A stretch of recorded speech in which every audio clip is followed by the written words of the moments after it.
Saw science has changed dramatically over the last few years. This is the typical saw you would have got in the 70s, the 80s and even the 90s.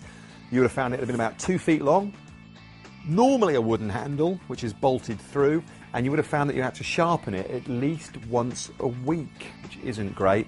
And even then, back then, it would have cost you a small fortune to buy a saw, so you would have looked after it. Now, with modern manufacturing methods and reliability, saws have changed massively. They tend to have different metals used in the actual blade itself and plastics in the handle just to make them more comfortable to use.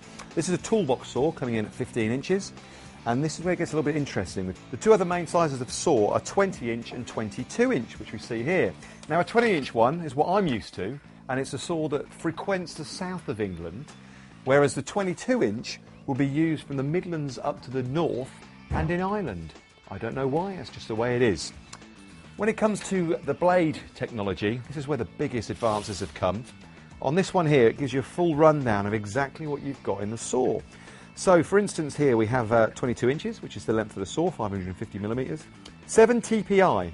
Now, this is 7 teeth per inch and 8 points, which is 8 points per inch. Now, this would be a first fix saw, so it would be for roofing timbers, stuff that's not going to be seen, obviously, if it cuts through that, and the rate of cut is very, very swift indeed. You've got much larger teeth in there and much larger gaps, which gives more clearance as you're using it over the work. So something like cutting a log like this, it would get through there like butter.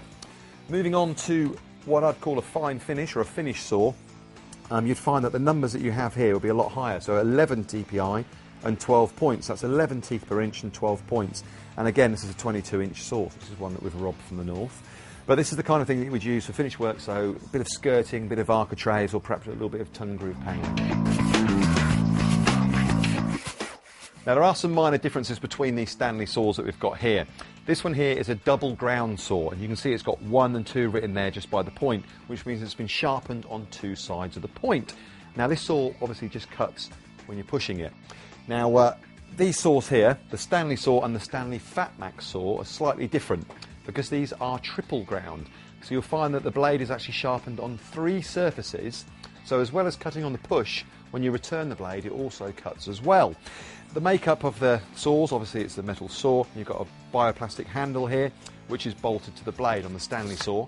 On the Stanley Fatmax, you'll find that it's actually bolted, the handle, to the main shaft of the saw there, but it's also welded as well.